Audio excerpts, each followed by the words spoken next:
All right, Christina, I'm going to kick it over to you. All right. Hi, everyone. My name is Christina Periconi. I'm representing the content team here at HubSpot. I have the pleasure of introducing our guest today, Nicole Cardoza. And before Ashley gets started, I'd like to tell you a little about Nicole and all the amazing things that she's accomplished so far. So Nicole Cardoza is an entrepreneur, investor, and public speaker. Her work focuses on increasing access to health and equity through representation, redistributing capital, and building innovative solutions for commitment and accountability. She is the founder of Yoga Foster, Reclamation Ventures, and the co-founder of the Mental Health League, and organizes the Anti-Racism Daily, a daily newsletter to dismantle white supremacy. As if that's not impressive enough, she's also a 2017 Forbes 30 Under 30, 2020 Well and Good Changemaker, 2019 Summit, and 2017 Camelback Ventures Fellow. Her work has been featured in Forbes, Fast Company, Well and Good, Mind Body Green, Yoga Journal, Self Magazine, and Girl Boss. You can also learn more about Nicole at NicoleCardoza.com and at Nicole Cardoza on Instagram. I'm sure you have many questions already, just brewing, so feel free to throw them in the chat and we'll get to them at the end. But in the meantime, everyone, please join me in a warm virtual welcome for Nicole Cardoza. Yay! Thank you so much, Christina. And Nicole, thank you so much for being here. I can only imagine how busy you are at this very time. So we are so excited to have you here with us at HubSpot. Thank you so much for having me. It's so nice to virtually meet all of you. So thank you. Yeah. So I'm going to dive right in just because I know we have limited time and we've got lots of great questions to get to. But I wanted to start kind of talking a little bit about how you disrupt the wellness industry. And I think you are so well known for creating equitable and accessible spaces for all people. So can you tell us a little bit more about kind of your wellness journey and kind of what drove you to start Yoga Foster and then ultimately Reclamation Ventures? Sure. And I see so many people popping up with their pronouns in their titles. I couldn't change mine before, but I just want to name that my pronouns are she, her. And I would have changed mine if I can. I just can't change it on my phone. But yeah, so I have been working in the wellness industry for most of my career now. My practice started by randomly taking a yoga class in New York City with a bunch of friends. I did it just because I wanted to like fit in and do something with new people I'd met in my college dorm. But it was for me one of the most transformational practices. It was the first time that I felt at home in my body, and that sense of belonging and acceptance was something that I didn't really find based on where I grew up. And so for me, that practice was a practice of coming home. And ever since then, I've been really focused on how can I encourage, not just find that space for myself, but ensure that that space is available for everybody. And we know that the wellness industry isn't necessarily the most welcoming place. And so I started to look at what are the gaps in wellness. And it kind of, I talk a lot about the wellness gap is who has access to these practices versus who needs it most. And so that's really what kicked off my practice. And that was a practice of how I felt when I went into yoga studios, being a broke college student and not being able to afford New York City yoga classes, for example. So it was like, as I can make space for myself, how do we ensure that we're making space for all of us to breathe? I love that. And I love that Yoga Foster really focuses on, the younger generation, and we'll kind of get into kind of what that means and how you kind of pave that way. But starting young, I think, is so important. And so we kind of come to these aha moments later in life and in our own time, but that's exciting. And I love that sense of belonging for sure. You spoke openly about your yoga journal kind of controversial cover, if you will. And so not only how kind of racism played out in that instance, and I don't know if everyone's read the Medium article, but we linked to it in our calendar invite. So definitely take the time to read that if you haven't already. But I just find that so interesting that, businesses really continually favor kind of the status quo over inclusivity and trying something to amplify underrepresented and marginalized communities. So I'm curious if you can share a little bit more about your learnings from that experience and give us a little context as to what happened and kind of how you decided to come forward and talk a little bit about that. Sure. So the cliff notes on the experience were Yoga Journal is the largest, they have the largest share of voice in the yoga industry. They have a magazine and a digital platform, and they wanted to feature my nonprofit, which brings yoga to schools, and my work, and then put me on the cover of the magazine, which is, you know, a huge honor in the space that I operate in, and a great opportunity to raise awareness about the work that we've been doing for the past 6 years. So I flew to Denver. I did a full day-long shoot. I shot 3 different variations of the cover. Didn't hear anything back from them for a couple of weeks because I thought they were just processing in the images, but they actually published a survey to all of their consumers asking them whether a picture of me should be on the cover or a picture of a white woman should be on the cover. And they put us side by side, like, you know, our cover images side by side. There was no bylines, so they weren't asking if, you know, you would be more interested in reading a story about Nicole Cardoza and about Yoga Foster or Catherine Budig, who's incredible, and the work that Catherine does. It was like, do you want this picture of this woman on the cover? Or do you want this picture of this woman on the cover? And sent me an email and told me the reason why they sent out that survey was because they were worried that my cover wouldn't sell, but did want to emphasize that they were still committed to putting my story in between the pages.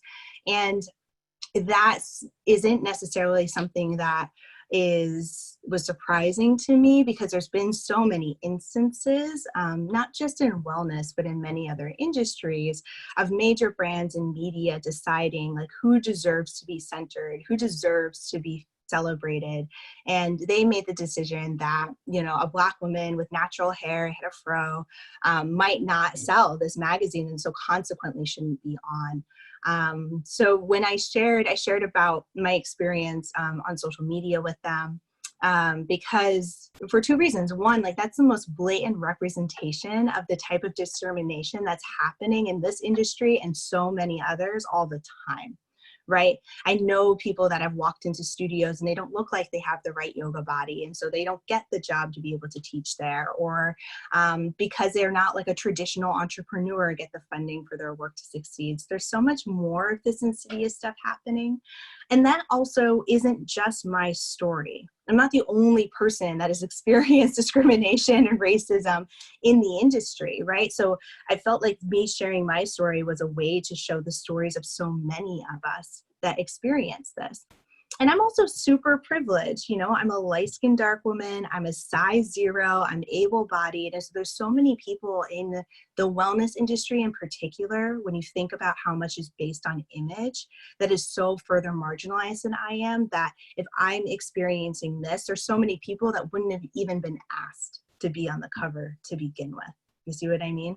So that was the whole story. I made that a little bit longer than I should. But no, I love that. And that idea of like that layered privilege is so important, especially I feel like in this climate. So thank you for pointing that out. I think that's such a big 100%. You know, and I've been doing my work for a long time, and we work with schools across the country, and we have big major brands. And so like both like how my brand has elevated and the fact that I get to do speed talks like this, right? And like, I have so much of that privilege already. I have so much privilege in the body that I carry in the wellness space. And so, yeah, it's really important that I think generally as we keep having these conversations, that we always are having those conversations for people that don't have a voice. So that's what it felt like. That's why I talk about this all the time, is because this is happening to so many other people that don't have the capacity to choose to show up with it the way that I do.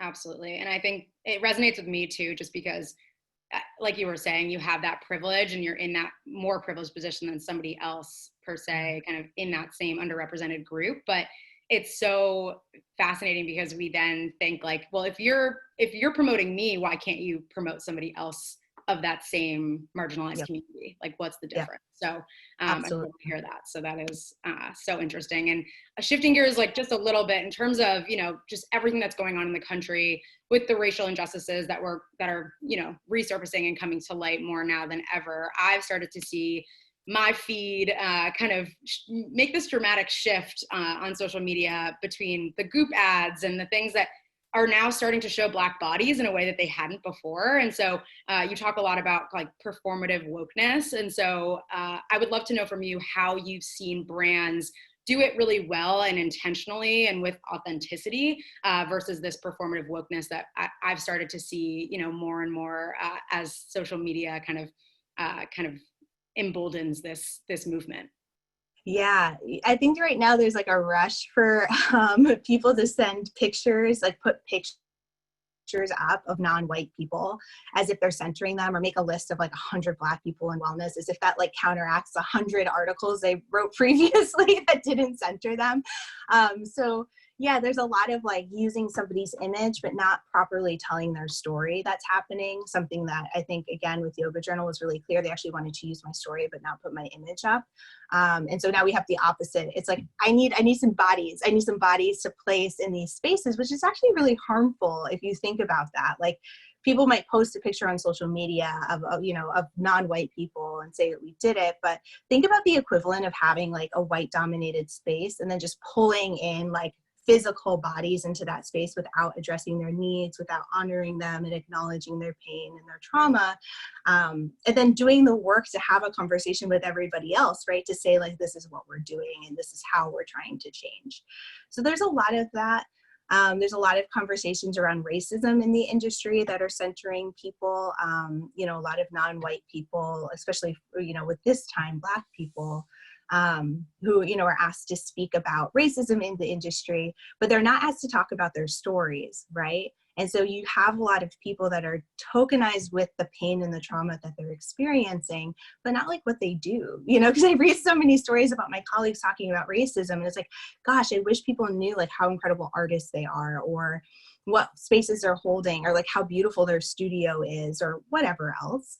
So I think it's about like disconnecting from trying to say like, okay, we're woke now, like we know this problem, to say like, we just want to continue to celebrate voices that are more diverse and give the same opportunities that are usually granted just to white people, of like, inviting that person in to talk about their work, to talk about what they do, to people of color. Does that make sense? And seeing them beyond just like a quota to be able to fill. And I know that that's kind of counterintuitive because I talk a lot about racism. So this is my work, right? Like the conversation that we're having now. But there's so many other people that are called into these kinds of narratives where they're like, I just want to talk about my work. I want to be seen as more than just my color, the color of my skin. Absolutely. And I think that like Black joy is really important now more than ever. And so Totally. you're able to celebrate, the really great excellence that comes with this person, along with their trauma and their pain and the things that they're experiencing. Like, there needs to be a balance there too. Totally. Like, a lot of people did not work their whole lives. Sorry. Can you hear me now? Yes. I got a phone call. A lot of people didn't work their whole lives to be seen as an anti-racism expert in response to the protest, right? Like, I worked in tech before I got into wellness. And so like my job, like that wasn't what I was aspiring to do. That's not what I, studied in college. And so we miss a lot of that. We miss the diversity of stories with performative wokeness right now. Absolutely. And so kind of thinking a little bit more about how you focus on closing the racial and socioeconomic divides in wellness. I'd love to hear a little bit more about, like, right now we're in this virtual world where like expensive workout classes are, either discounted, or the accessibility changes because of the fact that everybody's now in this like remote world. Do you feel like the access to wellness and the spaces that people need to practice have been more accessible, or are we continuing to find other barriers that are locking people out of this space? Yeah, I mean, the answer is both. Like, yes, there's barriers. It's funny, my fund that I started published an impact report this year in January, and we said that one of the biggest trends of 2020 would be the rise of digital-based practices that would increase access to a bunch of, to people that are marginalized out of wellness, which is so ironic because we wrote this not knowing that the global pandemic I knew about it, but I didn't realize it would be what we're in today. So I do think that overall there's a great opportunity because we're seeing, smaller local, yoga studios that might have been based in Bed-Stuy that had a small community of Black and Brown practitioners now be able to reach that community across the globe. And so more people are finding instructors that they love, services that they love, spaces that were really catered to them that they might not have seen in the community that they live in a physical way. I also think that digital-based wellness practices have a powerful opportunity to scale as businesses right now because the cost to getting yourself up and running is a lot less. I think people right now are more forgiving with digital platforms. You know, we live on Zoom, and I wouldn't say that Zoom is like the best digital platform that we have. And so I think a lot of us are more likely to say like, it's cool if I do a FaceTime with a yoga instructor. Whereas a year ago, I could go to a fancy studio, or I would expect a more high quality experience. So I do think there's a lot of power right now in disrupting what the wellness industry looks like so that more wellness practices led by more diverse people are centered. We'll Yeah. see.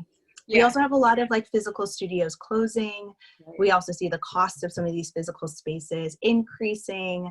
A lot of the major brands have been able to offer their resources for free, which is something that local studios or individual practitioners don't have the capacity for. So, you know, with people like Headspace and Nike and Peloton offering like all of these like really incredible deals to meet people where they are. And I think that's important.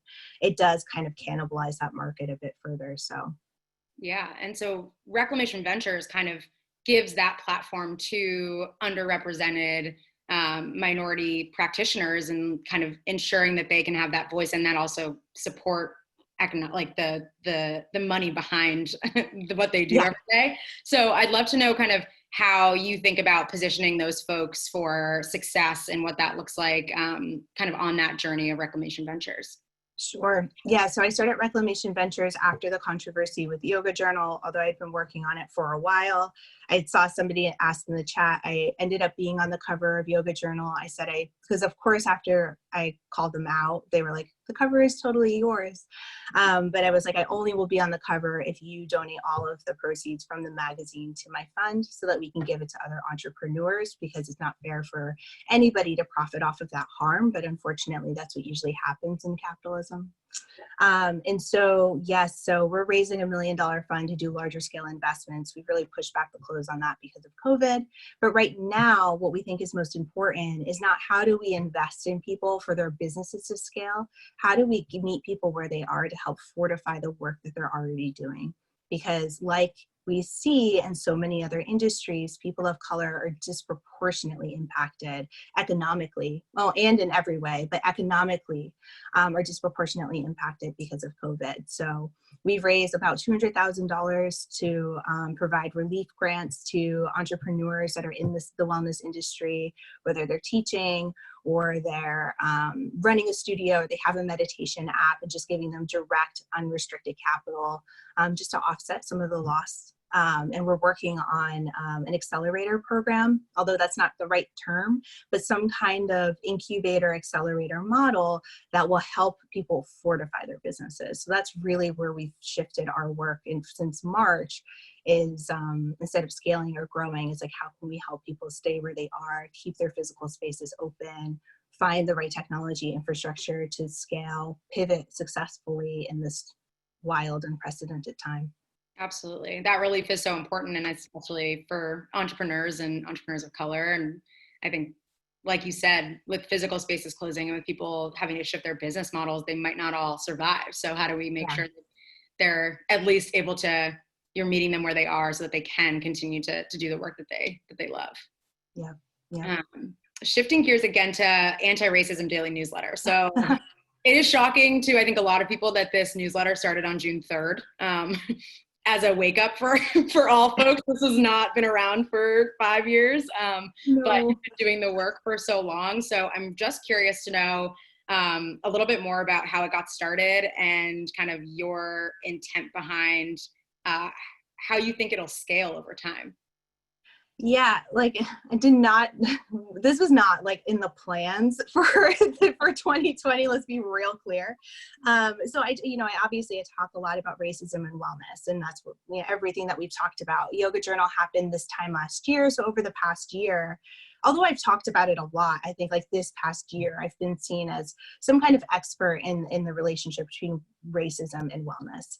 So when the protest happened at the end of May, a lot of people were sharing me as a resource along with these incredible anti-racism scholars, which I laugh at because I'm like, I can talk from my lived experience, but there's so many incredible people that have been studying this their entire careers, right? And a lot of my following are white people. I navigate white dominated spaces. So I also got a lot of people asking, what can I do? How can I help? Tell me what I can do at my studio. Tell me what I can do. Should I download this app? What Black teachers can I be taking classes with? And so I posted on my Instagram and I was like, look, I know that there's like 365 ways that we can like tackle anti-racism each and every day. So sign up for a newsletter and I'll just send you guys an action every single day. I got 15,000 subscribers in less than a week, and then it kind of just scaled from there. And so it was definitely not an intention to start a company, but now the Anti-Racism Daily sends a daily newsletter that reports on the current events that are happening related to racism, looks at the historical context of them, and then provides that action, whether it's donating, signing a petition, having an uncomfortable conversation with a friend, questioning the practices that are happening in your workplace, to change this once and for all. And I think it's resonated, especially in the wellness community, because people in wellness know how to practice. That's a big part of what we talk about in this space. You don't just take a yoga one time and consider yourself cured. You don't just meditate for 10 minutes and then walk away, or you can, but most people are creating a practice that they do consistently over time. And when we think about anti-racism work, we really need to move past this passive kind of, I've read a book or I posted a Black square, to I have actually done the work and committed to doing the work each and every day. So that's where it is now. We have about 85,000 subscribers. We've launched a couple of plans for schools to sign up, universities, and for companies to sign up. We're launching a podcast in a couple of weeks. Amazing. Yeah. Well, that's incredible. And I think specifically, as you point out, like this practice is something that we need people to continually ingrain in their everyday life. And you do and have said in lots of articles that your work shouldn't stop with the Anti-Racism Daily newsletter. Like, how do you suggest that people continue that work once they get the newsletter in their inbox? Like, and they read through it and they say, okay, like I'm done for the day. Like what advice would you have for folks to continue to further that understanding? Yeah, I mean, one, just continuing to learn about racism and how it shows up in all aspects of your community. A lot of the news that we report on and that you see is either national news or it might be happening in a city outside of you, like what's happening in Louisville versus what's happening in Portland versus what's happened in Georgia. Like all of those places might seem disparate, but those same practices and those same systems are happening right now where you live. It's just that like a Black person hasn't been murdered yet. It's a reason why it hasn't gained national news or it doesn't feel urgent. And so I always say, like, what else can you be doing to think about how this would show up in your community? What is happening in your local community that could make you become the national news, in your community be the national news, right? Because it's just a matter of time. It's not like these things just started, and like happened randomly. It's because of practices that have been perpetuating over time. And there's also, I will name, a lot of this stuff is happening and just not getting reported on, right? So that's what I say is like, just really be an inquiry with how this looks. What would it look like if Grace, who, is in juvenile detention center because she didn't do her homework in Michigan, like who is the Grace in your hometown? Absolutely. I think sometimes, and we use this analogy a lot at HubSpot, is that you can't boil the ocean. And so how do you start with, whether it's your family or your team or your roommate, to really ensure that what you're practicing and what you're learning is coming from and rooted in kind of where you are. 100%. And nobody's going to do it if you don't, right? Like the boiling the ocean perspective is such a good analogy because people think they have to solve everything everywhere. But we really do need you to do things in your local community because there's less people, right? Like people will say, oh, wow, there's 85,000 people signed up for this newsletter. I'm like, that's not nearly enough because 85,000 people alone can't change an entire system. We really do need a few people that are active in your community. So if you're listening and you're reading our newsletter each and every day, forward it to your friends that live in your community, have those conversations at work. I know HubSpot, y'all are doing the work and it's really exciting to see because that's where change happens. It practices our system is millions and millions of practices done by individuals over time that have become normalized, that have become accepted.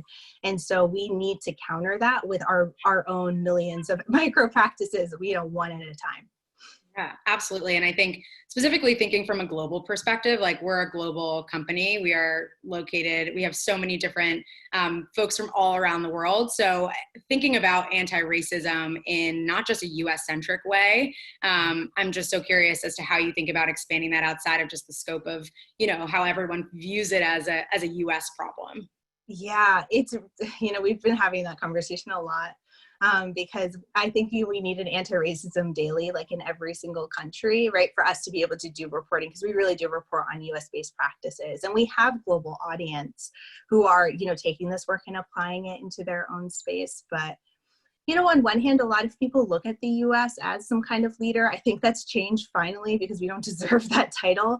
And I think people will look at the US and think, oh, this isn't happening here. And so it's important to not just look at like the racism that's perpetuating in your country, but like look at how the US is handling it and how poorly we've been handling it, and so you decide to do better in your own space. That's what I would say. But we're working on figuring out how we can help with more reporting on that too. Yeah, absolutely. I think one of the biggest fears that I have, in the diversity and inclusion space, and I'm sure that you have too, is that these are inflection points in life that people remember. But, come December, come next February, come next May, like where will we be? So I'm just curious to know, like, how do you think about keeping folks engaged in this work? And I know obviously daily newsletters intentional for that reason. But what advice would you have for organizations like ours that are doing this work, but are doing it alongside, our day to day? And how do we make sure that we're continuing to integrate this into everything that we do? You're more of an expert on this than I am. I see a lot of us, though, when we think about anti-racism, it's something else that we need to do. So I would recommend, like, how is anti-racism embedded in every single benchmark that a company is growing towards, and how is it a part of quarterly goals and quarterly objectives? Because it's so easy for it to be a reactive practice, right? And that's really how the conversation has happened over the past few years. It's like some harm and violence happens against marginalized people, and then people get excited and they get all agitated. They work on it for a few weeks, and then that conversation subsides. And so how can it be embedded into corporate culture? How can it be a benchmark that is just as important as revenue and just as important as user growth and all of the other things that you all have, so it doesn't fall off, Because I don't think reactionary responses rarely lead to comprehensive political change. It rarely leads to comprehensive shifts in public perception of our leaders. It rarely changes our education system and all of that. And so same thing with corporate culture. It's like we really do need that consistency over time. Yeah, I couldn't agree more. And I think it's a muscle, and it's something that, a lot of people think of as not only reactionary in some regard, but also there's this, okay, I'm going to do it for this many days, and then I'm officially like anti-racist, Yeah. And so like, what advice do you give to like folks that are, on this journey and need to understand that it's more than just a few days or a few months or a few years, but the longevity of it is what's really important.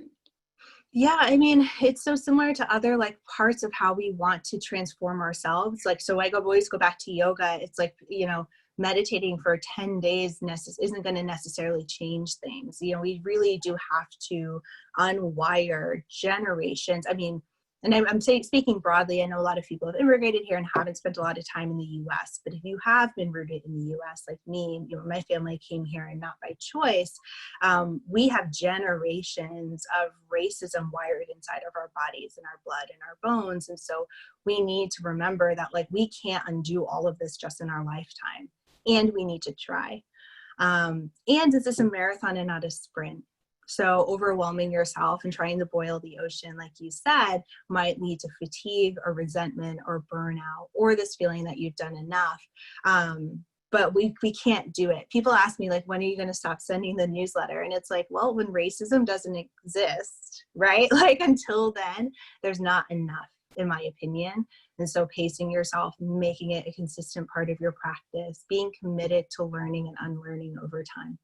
And that's daunting too, right? Like thinking about the newsletter going on for, I mean, obviously we would all like it to not have to go on for as long as we think it might, Yeah. but I think like that's a daunting task at hand. And so, yeah, it's really just, I think everyone doing their own little piece of it, but I think the fatigue is real. And I think we try to strike this balance of giving people the information that they need to be successful, but at the same time, knowing that breaks and rest and self-care is very necessary in this in any practice. And taking that time to reset and be able to kind of attack it again with that same or more energy. So I totally see that and appreciate that. Yeah. Also, we're planting seeds. And so a lot of people will think like, oh, I'm doing this work, but like Trump got elected 4 years ago. So like, obviously this work was for naught, when I joined the fight in 2015 or whatever. But I think we need to remember that like we are trying to dismantle a system, and we might just plant seeds for these trees to grow in 150 years from now. That might feel like a long time, but think about where America was 150 years ago. Like you and I would not be having a conversation at a company, right, about DEI work. And so we have come so far, and we haven't come this far just to go this far. You know what I mean? And so, yes, I'm probably not going to see this in my lifetime, but if sending a fucking newsletter every single day makes this world safer for my grandkids, then how could I not? Absolutely. And how could we not try? Absolutely. I think that's so important. I'm curious a little bit about some of the bigger companies that you've worked with and partnered with. Like, they have what seems like endless resources for things like DE&I work. And I'm curious that from your perspective, does it feel like they throw money at it and it somehow makes change, or are they really integrating the systems and processes that they need to do like behind the curtain almost? Like I'm thinking of like a Nike, I'm thinking of like the companies we don't have a lot of access to, but see from the outside. Yeah. Again, like I can't, I'm always like very, I don't have a deep relationship with DEI culture. A lot of my work has actually been with like the social impact teams. And this is a problem in itself, is how disconnected like social impact can be from DEI work, especially when they're looking to support an organization like mine, which is looking to increase access to yoga and mindfulness for Black and brown kids. Like, so there's a problem in itself. But I do think that DEI work sometimes at some larger companies can be rooted in the idea of like increasing diversity. So getting more people in and getting more people into like even just middle management and not even executive leadership. But I think we need to be talking about DEI way past diversity, right? Because like diversity to me is like adding like new voices and kind of like mixing up like the norm, but it doesn't address some of the systemic issues that made that happen in the first place. Do you see what I mean? So sometimes it's just like adding in practices without dismantling policies. And so that's where I think we need to go next, at least from my outside perspective. And the companies that you named, I can't speak just directly for what they're doing and how that might have changed, but I do think we need a dismantling of current company cultures and company practices to be able to recreate new ones. Absolutely. I also think like just like from a more esoteric perspective, so many companies are designed to thrive in capitalism, and capitalism is inherently racist. And so there needs to be a bigger conversation about that too, is like acknowledging like complicity automatically. Like even the work that I do, like I have a nonprofit organization, I have a fund that takes like traditional investment vehicles. Like I can't consider myself personally an activist because I am a capitalist. And I do think that there's just like so much complicity in that. Yeah, absolutely. And I think a little bit about kind of the work that you're doing, and there are so many different avenues, but they all kind of tie together to create kind of this really intergenerational approach to anti-racism work, but also wellness. And I'm curious about how you sit back and reflect. I know we go full steam ahead all the time and are trying to take time to sit and reflect and understand kind of where we've been and what impact we've had. And I'd love to know a little bit about how you do that with the organizations that you run. I love that question. I try to do quarterly reflections. At Yoga Fosters, we've been around for 6 years, so that's more of a practice. ARD has been around for 2 months, less than 2 months. So can't really say that we've got like a really established practice of reflection there. But both with myself personally and with Yoga Foster, I try to reflect every quarter. So much of my work is aligned, even though they're across different companies with different names. And so I sit back and I say, okay, like what have we done? What have we accomplished? I always like to look at like what harm have we inherently created by how we do our work. And that's kind of going to what I was talking about before, is like, it's easy to say that we're all doing good, but we are still complicit in systems that are inherently harmful. We work in the education system, for example. We're making it easier for teachers to practice yoga and mindfulness remotely. And we're a part of a larger system that by default is preventing kids to go back to school, right? And so there's a lot there. So I always want to say, like, what kind of harm, like, what are we still complicit in, and what can we do to directly address those systems as we grow? Yeah, I love and then that. like, what good are we doing? How can we do better? And all of that stuff that we talk about. I'm sure like we all feel really comfortable with that, but I always just like to really check in and see, like, where are we in this space? Yeah, like what are the blind spots, but then also what are the things that are fueling the fire?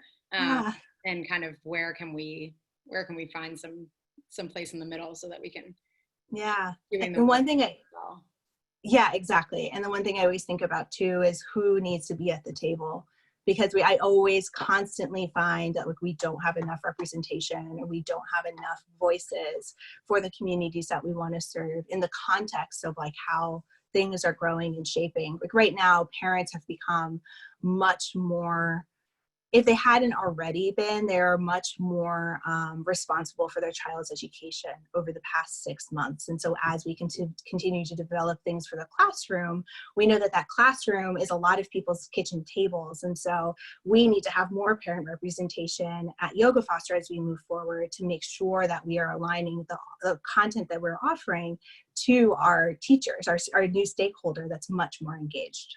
Yeah, I love that. I was just going to ask about parents and kind of how you think about, we have a big parent population at HubSpot. And so I'm curious about the anti-racism daily newsletter. And I think having those hard conversations with your children and trying to have them understand not only a global pandemic, but also, just the racial injustices that have come to light recently. And I'm curious how you think about that and think through that for even the newsletter, or if not. Yeah, it's a big question. I don't have kids. I'm not a parent. So I know that like I can't be the one to make those decisions in the same way that I've learned with Yoga Foster. But we are focused on creating some kind of weekly curriculum for back to school to help parents guide those conversations with kids, or not just their own kids, but maybe if they're helping with like a homeschooling hub, or if they're running a daycare, and of course with teachers as well, that takes some of these big topics, right, and some really scary stuff. We report on news, and we talk about the news, and I don't know if that is appropriate for a kid to be reading, but certainly taking those topics and making them kid friendly, so they're easy to understand and easy to have dialogue with. Yeah, for sure. And then I think you get a ton of inbound from the newsletter itself, right? You get questions submitted from folks, and that kind of helps to shape the topics that come up. So I think a lot of the times I'm reading things that I have heard or known about or have been educated on before. But I think it's really interesting to come across things like today's newsletter that was all about Black maternal health. And like, I don't think a lot of people know what that looks like and why that's important. And so I'm not a parent either, but hope to be one day. And so these topics are so transformative for me because it's opening my eyes to a totally different world of things that I don't know yet, but might be in a situation where I need to know and should be in the know. So have you kind of gotten a lot of that inbound of like, I never knew this was even in existence, and then kind of informing your decisions on how you expand on that stuff? Yep, 100%. So much of what we write, I had a content calendar and then I kind of threw it out because so much of what we write is in response to questions. And every Saturday, our newsletter does something that I've now called Study Hall, where it's like I answer questions and also add commentary or additions, other resources, personal stories that back up what we write about. Because I do think it's important. Also, I'm learning stuff every day. Like the same thing that you said with Black maternal health. I don't have kids. I've always been afraid to because I've just heard of these stories. So it helps me contextualize information. And so I really appreciate when people write and they ask thoughtful questions and they offer other resources. We have people that are trying to like break stories of things that are happening in their communities.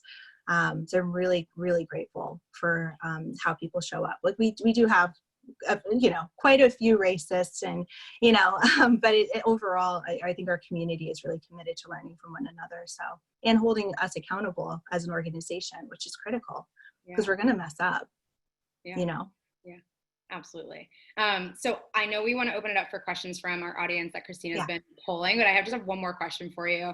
As we think through, the wellness space and moving towards this practice of anti-racism, like if 5 years down the line, or 10 years down the line, kind of how do you envision the wellness space looking, but also how do you envision folks and businesses and organizations kind of incorporating anti-racism practices into their day-to-day?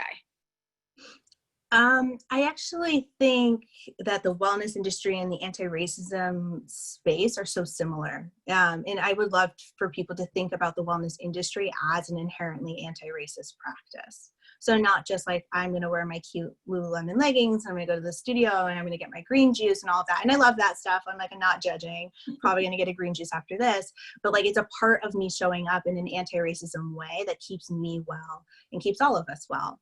Right? Because the wellness industry right now is trying to teach us how to breathe. And then you have Black men saying repeatedly on the street that they can't breathe. And so to me, those are the same problem. Mm-hmm. And so distancing themselves is saying this is one industry and this is something that's happening outside that we should be aware of is counterintuitive. I want us to be thinking about well-being as anti-racism and then having that extended into companies as well. Looking at the health equity of a company based on the practices that they're actively dismantling, both within the company itself and in the communities that they serve. I mean, snaps to that. That makes so much sense. All the intersectionality all the time. So I want to take the time to open it up for some questions from the audience. So Christina, if you have any that you can read off, and then if there are any people that just want to shout it out, feel free to unmute yourself and do that as well. But we'll start with Christina. Yes, I will read the first one from Haley. Prior to COVID, I was teaching at a well-known yoga studio that has locations across the country. I'm curious what your thoughts are on how prominent studios in the yoga space have or have not dealt with racial injustices. Yeah, I think there's definitely a reckoning happening with some of the larger studio chains, this particular one that has a lot of spaces across the country. I don't think generally people have been doing enough. And part of that is because the wellness industry, like many others, but I talk about the wellness industry, hasn't had to reckon with it yet. And so what we're seeing is people getting called out and not having the systems, the leadership, the DEI happening behind the scenes. I don't know a major yoga brand that has DEI work happening. So there's just that, right? I think that there's a lot of backlash. There's a lot of people that are justifiably upset. I think that there's a lot of studios or brands trying to fix the problem, and get back to people on a public facing platform within 2 weeks. But that work takes years. And that's the frustrating thing, because we as consumers, we demand immediate change and we want to hold people accountable. But it takes a long time for some of these larger companies to be able to truly do the work. Part of the issue with me with performative wokeness is that if it looks like the problem is solved, will we accept that the problem is solved, or will we continue to hold people accountable? I started a conversation with Yoga Journal again a couple of weeks ago because a year later, they had committed to doing a lot of this work internally that they still haven't done. But they gave the money and put me on the cover, and so it looked like the problem had been solved to a lot of people. So I don't know if I answered your question, but I don't think studios are doing enough. And I do think we need to give them the time to do it and accept that we're not going to be in an honest relationship for a while. It's like a breakup, getting into a fight with an ex and seeing some toxic stuff and expecting it to be fixed instead of saying this might take time of learning and unlearning. Yeah, and I think especially the folks that go to those studios and participate in and are not only just the practitioners and the folks that are teaching, but are also engaging in all of that work, like they should be the ones to call it out as well, because if we're not, who is, and when will it start? And exactly. Yeah. And we used to work with Core Power Yoga, if that's who you're talking about, at Yoga Foster. They were one of our biggest funders, and was there to see, I thought so, it was there to see that happen behind the scenes. And I saw that the backlash pretty early. I know people that work at Core Power. I'm pretty connected to the teams there. And so for us as a company, I was like, look, like we can't be in relationship with you until this is handled. Like this was work that should have been happening behind the scenes for a while, work that I was committed to doing with them for a while, work that hadn't been happening, work that came out as it should, right? So that's what I was saying before. It's like these things are going to happen, they just haven't happened yet. And so it's like for me being in relationship with a company for 2 years and seeing this happen, it was like, there's a point where it's like doing things or saying you're going to do them doesn't matter when the harm happens, and so you really do have to commit to that work before the incident occurs. So Absolutely. Christina, any other questions come in? There was one more from Kirsten. Have you got any advice for how to have a dialogue with people who themselves feel disadvantaged, not by race, but by other issues, and do not seem open to even considering injustices that other people face? Yeah, this is always really interesting to me, like kind of the all lives matters kind of like feedback. I always think of it as a yes and. It's like, okay, like yes, there are, and I'm just going to make broad assumptions based on things that I've heard that come in through the newsletter. It's like, yes, there are a lot of poor white people that are also like systemically disadvantaged. Like, and yes, that's really unfair. President Trump said that, like, yes, white people are getting killed by the police too. And I always say, like, yes, all of those things are true. And they're happening to communities of color, Black people, women, they're happening to other people even more. So what can we do to help everyone? Because the thing that people don't realize sometimes, not like it shouldn't matter, but the thing that those people don't realize is that when we create policy changes, when we create systemic changes that center the most marginalized, everyone benefits. Everyone benefits. So it's like, yes, there are people that are dealing with incredible injustices for a whole wide range of reasons. This is what's captured our attention right now. How do we use this for that groundswell? Because it doesn't invalidate all lives when we center Black lives, right? It doesn't invalidate white people getting killed by the police when we try to change the police system, because we're not just trying to change this police system for Black people. I mean, we're doing it because Black people are being over-policed and Black and brown communities are being over-policed. But those policies are not just for Black people. It's not like you're going to have to like carry around a card that like because you identify as Black, you're going to get some special treatment, right? That's not what we're talking about. So I use the yes and approach. I know some people that think that that's a little too soft. I've personally found that helpful in those conversations. Yeah, and I'm seeing the chat and people are saying that's incredibly helpful way to frame it. And I think a little bit about just if you see folks in the water and one person is not doing well, is struggling in the water, and the other person's fine, who are you going to help? in what regard are you going to disregard the life that's probably not doing as well to hopefully provide more benefits for folks that are doing okay and floating along? So it's so interesting to think of like who needs it most and when, especially when there's systems based around it. Right. And when you create that system for one person that needs it most, you can leverage that system for anybody that needs it most in that moment. Mm-hmm. It's not like it's a different system, right? So if you know how to throw a life raft to somebody who's drowning and that person that's drowning happens to be Black, it doesn't mean you can't throw a life raft when there's a white person drowning, because you've built that system, because oftentimes that system doesn't exist, or that system doesn't see the pain of Black people and can often ignore the pain of other people too. Absolutely. I think I saw one more question come in, so I'll let Christina take that one. Katie asked, in yoga as an anti-racism work, momentum can be a challenge to keep up. So on both, how do you focus on consistency, both personally and with your team? Said differently, how do you get back on the mat when you're feeling down and discouraged? I love that question. To me, it's like this work is like an active resourcing. That's how I see it. When we talk about the practices of mindfulness, it's trying to shift us from reacting to responding. And the big difference is like reaction is like somebody drops something and there's a loud noise and you're like, oh my gosh, like what do I need to do? But responding is knowing how you'll respond when there's a loud noise, even when there's not. So it's like, how do I choose to respond? And how can I practice that response even if there's not a loud noise? This is a silly example. But for me, yeah, it's like, so that's what I think about for my team. Like my team has been consistently figuring out, how do we support schools that have gone through a natural disaster? How do we support schools that have a school shooting? Or how do we support schools that are in some kind of crisis?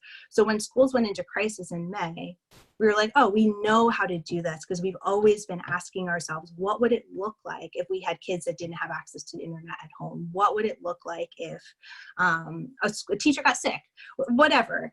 And so my personal practice of getting on the mat is the same thing. It's like, that's just how I resource myself. And like, I have great days. Like maybe I'll take a week off and like lay in the sun. I'm in Alaska and it's beautiful. And I can like, chill and have like a chill day. But it doesn't mean that I'm not trying to resource myself in the same way for when I have 6 Zoom calls and I have all of this stuff happening, because those practices are really important to me. And I'll forget them.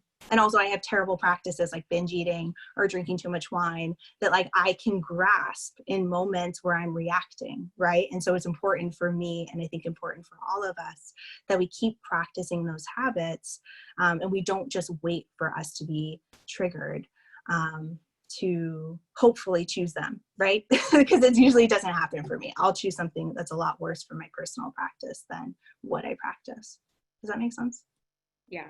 That was great. Christina, can we go to David's question and then we'll wrap up on time? Yeah. In some cases, it seems like fear of being accused of performative wokeness or being accused of tokenization is being used as justification for inaction, or at least preventing people with power from using their platform to make systemic change. How would you overcome that objection with people in positions of power and influence? Yeah. The fear of being called out is such a selfish practice, not selfish with a negative connotation, but it's self-oriented, right? Like the fear of me doing something wrong is often put before the pain that somebody else could experience. So the first thing I say is like, choose something that's selfless. This is really hard to talk about for like our President Trump, for example, and people in power, right?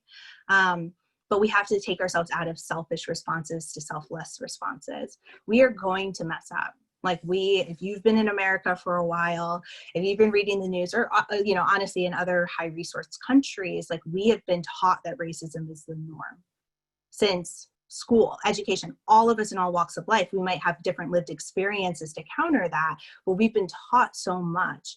And so we are going to mess up when we're doing this work, right? If it's just so countercultural for us as a society, and we need to accept that. And we need to take the fall because people are literally dying in the streets. So if it takes us getting embarrassed, or it takes us having to apologize because we said the wrong thing or we did the wrong thing, even though that we're trying our best, we always have to make sure that we're looking at intent first, right? And not just like do things without thinking about its intent on other people. But we have to do, because being afraid to do is letting other people get harmed so that you don't, in such a micro way, Absolutely. That is so profound. And I think answered the question incredibly well. And I want to be respectful of your time. We do have like one more question, so maybe we just get in the next 4 minutes, and then we'll be. Yeah, I have time. Yeah. Awesome. I'll let Christina say it. Be a heavy one. Can you share how capitalism can become anti-racist, or do you think it will always be inherently racist? This is something I shouldn't be saying on calls, because I feel like I'd have a whole other conversation with it. I don't know. I'm writing a book on this right now. I'm really trying to figure out like what would it look like if capitalism wasn't built on systemic oppression, right? Because like think about like, the big 4 tech giants were at Congress yesterday, and think about like how their businesses have helped to perpetuate income inequality, how they can frame the media, how they can change the share of voice. But those companies are capitalistic, like dreamboats, right? Like that's what capitalism was designed to do, is have them to succeed. And they've been wildly successful. I don't know if those companies like Amazon, for example, would be able to be so successful if it wasn't profiting off of low labor, if it had to pay everybody an equal wage. And if it was operating in conditions in society that didn't accept this drastic kind of inequality. So I don't know. I really don't know if it could be. I'm not sure. I think that we can be better. I think that we can do, you know what I mean? I think that we can change things. I think somebody wrote, I can only see a little bit of the chat. Somebody said founders of Ben and Jerry's might have been talking about this and doing that. And I think that there's interesting corporate structures that we can do to help shift that. So like, I'm really fascinated by employee-owned co-ops and whatnot, but I'm not sure if we can truly say that capitalism can be anti-racist. I'm not sure. Well, I'm excited for that book. That's all I know. And the podcast. But Nicole, thank you so much. This has been so fun for me, but I'm sure has been so great for everyone on the call today. So thank you for taking the time. Thank you for all that you do. We can't wait to continue to follow your journey, and I hope you have a great rest of your day. Yeah, thank you all so much. I really appreciate all the thoughtful comments and questions and everything. So thank you so much for holding this space. Thank you. Have a great day, everyone. Bye, everybody. Bye.